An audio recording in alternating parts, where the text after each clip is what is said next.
Hello students, welcome to the part 12 of chapter 2। पिछले part के अंदर हमने आपको क्रोमेटोग्राफी और सब्लिमेशन के बारे में बताया था। ठीक है, क्रोमेटोग्राफी एक नया सेपरेशन मेथड है जिसके अंदर हम क्या करते हैं, जिसके अंदर हमारे बहुत सारे सॉल्यूट रहते हैं और एक कॉमन सॉल्वेंट होता है और उनको हमें सेपरेट करना होता है। इसके लिए हमें एक पेपर की ज़रूरत पड़ती है जिसको हम बोलते हैं क्रोमेटोग्राफिक पेपर। ठीक है, वो हमने आपको बता दिया था। ठीक है, मोस्टली जो क्रोमेटोग्राफी है उसका यूज़ किस में करते हैं हम, जैसे इंक के कंपोनेंट्स जो है, मतलब जो कोई भी इंक का डाई है, डाई के अंदर जो कंपोनेंट होते हैं वो अलग अलग भी हो सकते हैं। ठीक है, तो इतना करने के बाद अब हम नेक्स्ट चलते हैं separation of two miscible liquids. तो क्या होता है मिसिबल लिक्विड्स? तो सबसे पहले जो separation of two miscible liquids है उनका जो सेपरेशन होता है वो डिस्टिलेशन प्रोसेस से होता है।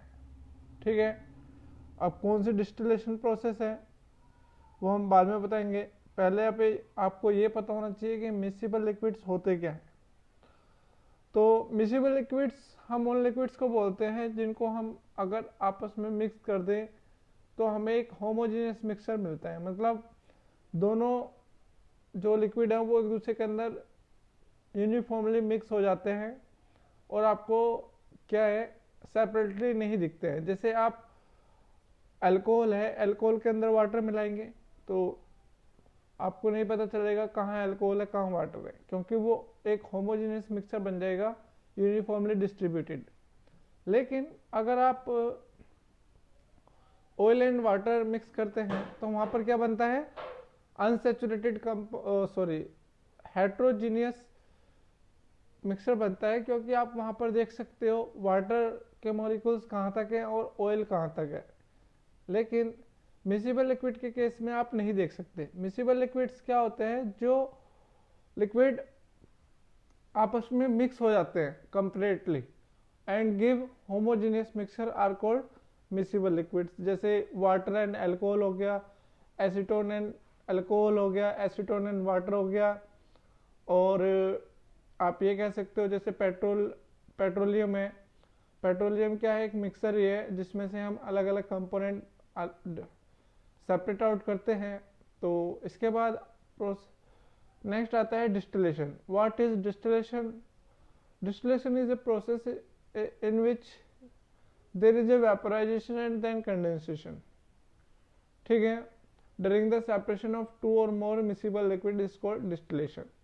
तो डिस्टिलेशन प्रोसेस वो होती है जिसके अंदर पहले वेपराइजेशन होता है और उसके बाद कंडेंसेशन होता है। तो इन दोनों प्रोसेस के साइमल्टेनियसली मीन्स आप कह सकते हो कंजुगेटिव वे में एक के बाद दूसरा होता है। तो इस पूरी प्रोसेस को क्या बोलते हैं हम, डिस्टिलेशन।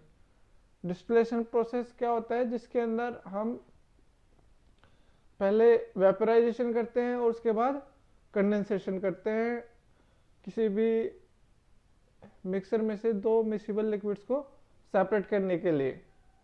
ठीक है, तो आप कह सकते हैं distillation is equal to vaporisation plus condensation.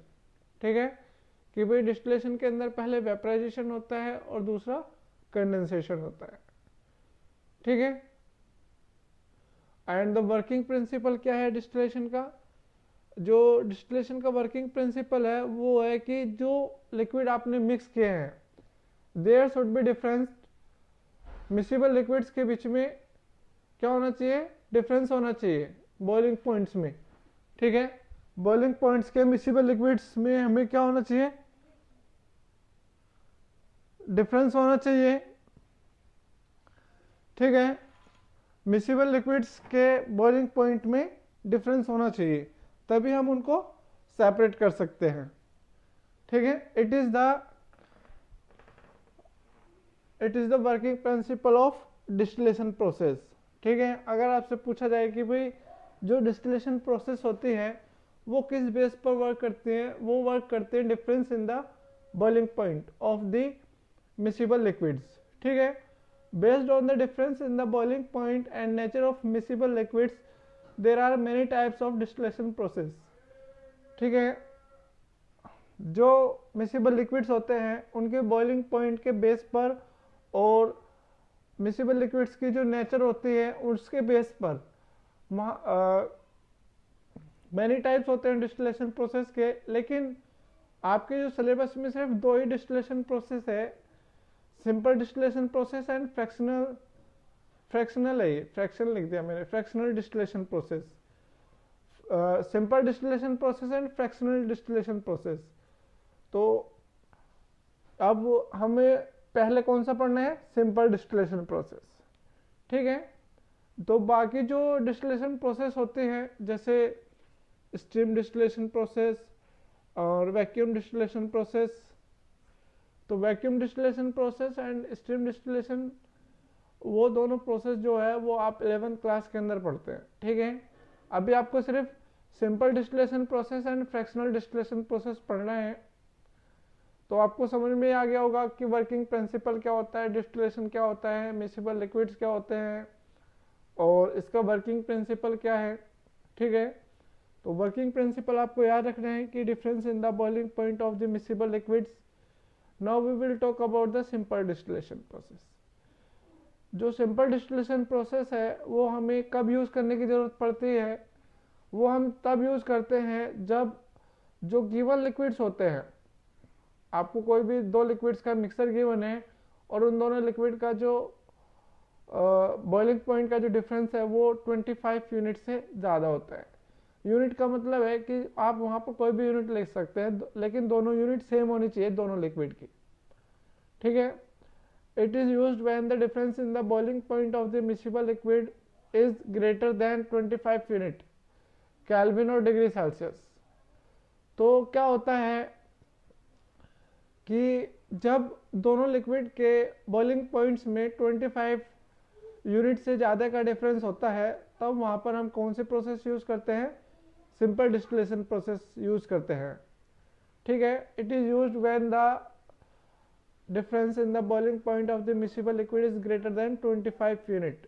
Unit का मतलब है कि चाहे आप टेम्परेचर केल्विन में ले लो या डिग्री सेल्सियस में ले लो, लेकिन जो डिफरेंस आएगा वो 25 यूनिट से ज़्यादा का होना चाहिए। मीन्स 30 हो जाए, 40 हो जाए, 50 हो जाए, 60 हो जाए। ठीक है, for example acetone and water is separated by simple distillation. तो एसीटोन वाटर को हम सिंपल डिस्टिलेशन से क्यों सेपरेट करते हैं, क्योंकि उनके बॉइलिंग पॉइंट का जो डिफरेंस होता है वो 25 यूनिट से ज़्यादा होता है। मीन्स आप कह सकते हो अप्रोक्स 40 to 50 डिग्री सेल्सियस का या 40 to 50 डिग्री केल्विन का होता है, सॉरी 40 to 50 केल्विन का होता है। ठीक है, आया समझ में। तो यहाँ पर आप देख सकते हो जो मिक्सर होता है मिसिबल लिक्विड्स का उसको हम राउंड बॉटम फ्लास्क में लेते हैं, mixer of acetone and water. आप देख सकते हैं यहाँ पर, तो राउंड बॉटम फ्लास्क के अंदर हम मिक्सर लेते हैं, उसके अंदर हम एक कॉर्क लगाते हैं, कॉर्क के अंदर हम एक थर्मामीटर सेट कर देते हैं। ठीक है, एक क्लैंप है, क्लैंप की वजह से क्या हो रहा है, ये जो आपका राउंड बॉटम फ्लास्क है वो स्टेडली क्या रहता है, स्टैंड रहता है। ठीक है, और राउंड बॉटम फ्लास्क के नीचे क्या लगा हुआ है, ट्राइपॉड स्टैंड लगा हुआ है, ट्राइपॉड स्टैंड के ऊपर वायर गोज है। ठीक है, और नीचे बंसन बर्नर है। साथ में जो राउंड बॉटम फ्लास्क है उसके साथ आपका क्या लगा हुआ है, कंडेंसर लगा हुआ है, वाटर कंडेंसर। ठीक है, वाटर कंडेंसर को रोकने के लिए भी क्लैंप लगा हुआ होता है। वाटर कंडेंसर के अंदर वाटर फ्लो होता है, नीचे से हम पानी उसके अंदर क्या करते हैं, फ्लो करते हैं और ऊपर से पानी बाहर निकल जाता है। ठीक है, तो इसमें क्या होता है, और नीचे इधर जो साइड के अंदर बीकर है उसको हम रिसीवर बोलते हैं। Separation of two miscible liquid bye distillation process का ये डायग्राम है, आप देख सकते हैं इसमें। तो अगर आपसे पूछा जाता है कि भाई जो आपके मिसिबल लिक्विड्स का जो मिक्सर होता है उसको हम राउंड बॉटम फ्लास्क में लेते हैं। ठीक है, जो थर्मामीटर होता है वो टेम्परेचर मेज़र करने के लिए किया जाता है, और कंडेंसर जो होता है वाटर कंडेंसर वो जो वेपर्स राउंड बॉटम फ्लास्क से आती है उसको कंडेंस करने के लिए। मीन्स जैसे ही वो वाटर कंडेंसर में आते हैं वेपर्स, तो वो अपनी हीट किसको दे देंगे, वाटर को दे देंगे, और खुद किस में कन्वर्ट हो जाएंगे, लिक्विड में। ठीक है, तो आइए देखते हैं क्या है इसका वर्किंग, डिस्टिलेशन प्रोसेस किस तरीके से वर्क करती है। तो the mixer is taken in the round bottom flask. तो सबसे पहले हम जो सेटअप है डायग्राम के अंदर दिखा रखा है, इस तरीके का एक सेटअप बना लेंगे। Round bottom flask, condenser, thermometer stand, Bunsen burner, tripod stand और बीकर की मदद से इस तरीके का हम अरेंजमेंट बना लेते हैं। फिर क्या करते हैं, जो मिक्सर होता है that is taken in the round bottom flask, mixer को हम राउंड बॉटम फ्लास्क में लेते हैं। Then the mixer is heated and the liquid with lower boiling point start converting into vapours. तो जैसे हम बंसन बर्नर ऑन करते हैं तो मिक्सर गर्म होने लगता है। ठीक है, सबसे पहली बात आप ध्यान रखेंगे कि जो मिक्सर होता है उसको हम राउंड बॉटम फ्लास्क में लेते हैं, फिर हम मिक्सर को हीट करते हैं, और फिर जिस लिक्विड का बॉइलिंग पॉइंट कम होता है वो किस में, उसका टेम्परेचर उसके बॉइलिंग पॉइंट तक जाते ही वो वेपर्स में कन्वर्ट होने लगता है। ठीक है, जो वेपर्स होती है वो ऊपर उठती हैं, ठीक है, और ऊपर उठकर किस में चले जाते हैं, कंडेंसर में चले जाते हैं। कंडेंसर में जाकर ये वेपर्स किस में कन्वर्ट हो जाते हैं, लिक्विड में, and received in the receiver, दस द लिक्विड्स आर सेपरेटेड। इस तरीके से जो लिक्विड होते हैं वो सेपरेट किए जा सकते हैं। ठीक है, so the liquid with higher boiling point remains in the round bottom flask. तो इससे आपको ये पता चलता है कि भाई जिस लिक्विड का बॉइलिंग पॉइंट बहुत ज़्यादा होता है उसको तो हम राउंड बॉटम फ्लास्क में एज ए प्योर ऑब्टेन करते हैं, और जिसका बॉइलिंग पॉइंट क्या होता है, कम होता है, वो पहले गैस में कन्वर्ट हो जाएगा, तो वो हमें किस में मिलता है, रिसीवर में मिलता है। इन द जो बीकर आप कंडेंसर के दूसरे एंड पर लगाते हैं उसके अंदर मिलता है, जिसको हम बोलते हैं रिसीवर में। तो आप बता सकते हैं, अगर आपसे पूछा जाता है कि भाई आपके पास दो लिक्विड है, एक का टेम्परेचर ज़्यादा है और एक का टेम्परेचर कम है, और दोनों का जो डिफरेंस है वो 25 डिग्री यूनिट से ज़्यादा है, तो आप कौन सी प्रोसेस यूज़ करेंगे और राउंड बॉटम फ्लास्क में आपको कौन सा लिक्विड मिलेगा। तो हम राउंड बॉटम फ्लास्क के अंदर मिक्सर लेते हैं, हम डिस्टिलेशन प्रोसेस यूज़ करेंगे, और जिस लिक्विड का बॉइलिंग पॉइंट ज़्यादा होता है वो हमें राउंड बॉटम फ्लास्क में मिलता है, और जिसका बॉइलिंग पॉइंट कम होता है वो हमें दूसरे बीकर में मिलता है, रिसीवर के अंदर। ठीक है, ऐसा क्यों हो रहा है, क्योंकि जिसका बॉइलिंग पॉइंट कम होता है वो लिक्विड पहले वेपर्स में कन्वर्ट हो जाता है, और वेपर्स ऊपर उठते हैं, क्योंकि जिस तरह हम एयर को गर्म करते हैं वो ऊपर ही उठती है, क्योंकि उसकी डेंसिटी कम हो जाती है। ठीक है, आगे समझ में। तो सिंपल है, आज जो हमने किया है वो सिर्फ सिंपल डिस्टिलेशन क्या है, डिस्टिलेशन का वर्किंग प्रिंसिपल क्या है, डिस्टिलेशन क्या होता है, मिक्सिबल लिक्विड्स क्या होते हैं। ठीक है, मिक्सिबल लिक्विड्स जो आपस में मिक्स हो जाए और होमोजेनियस मिक्सर बनाते हैं। डिस्टिलेशन जिसके अंदर पहले वेपराइजेशन होता है और फिर कंडेंसेशन होता है, और इसका जो डिस्टिलेशन का जो वर्किंग प्रिंसिपल होता है वो difference in the boiling point होना चाहिए लिक्विड्स के। ठीक है, तो इस तरीके से आप इस प्रोसेस को हम यूज़ कर सकते हैं, and you have to understand it practically. Okay, तो आज के लिए सिर्फ इतना ही। इस वीडियो को लाइक कीजिए, शेयर कीजिए, और अगर अभी तक आपने हमारा चैनल सब्सक्राइब नहीं किया है तो चैनल भी सब्सक्राइब कीजिए।